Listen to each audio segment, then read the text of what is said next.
Ja tervetuloa tänne kokoomuksen nuorten ilkkojen näpertelylörttiin, vaikka täällä me emme kyllä pahemmin näpertele. Meitä ei kiinnosta sontakikkari kynnen alla. Meidän päämäärämme ja suuntaviivamme ovat laajoja ja koko maailman kattavia. Tässä on valikoitu joukko kokoomuksen nuoria ilkkoja. Minä olen Lothar Läskipää, EVP-upseeri, ja minä koulutan näitä nuoria ilkkoja pukeutumaan omaehtoisesti, vapaaehtoisesti, tyylikkäästi oman mielensä mukaan. Ja sitten muutamia perusharjoituksia, joista tämä tuttu ja tunnettu asento, lepo, asento, lepo, asento, lepo.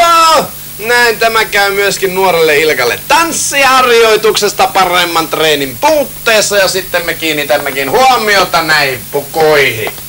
No, tässä on erittäin tyylikäs hattu, muistuttaa minua Teksasista, jossa muuten neekerit ja kommarit ei juhli.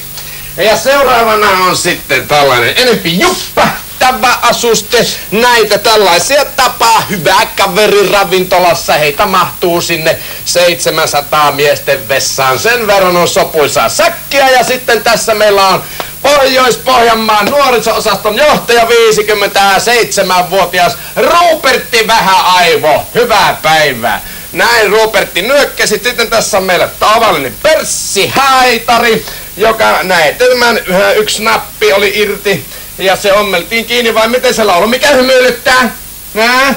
Silloin kun minä sanon, että ollaan hiljaa, niin silloin ei munakaan värähdä. Nimittäin silmämuna.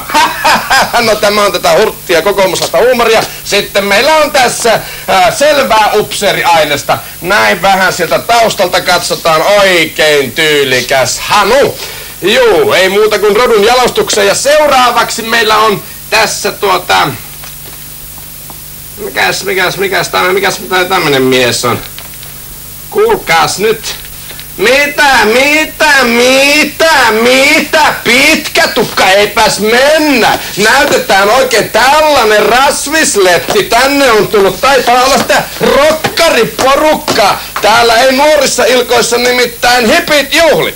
Ja sitten seuraavaksi me kajautammekin nuorten ilkkojen tämän tunnushuudon, joka antaa teille sitten voimaa sinne kotikatsomoihin seuraavaa sotaa odotellessa. Elikkä koti, uskonto ja uusi puku!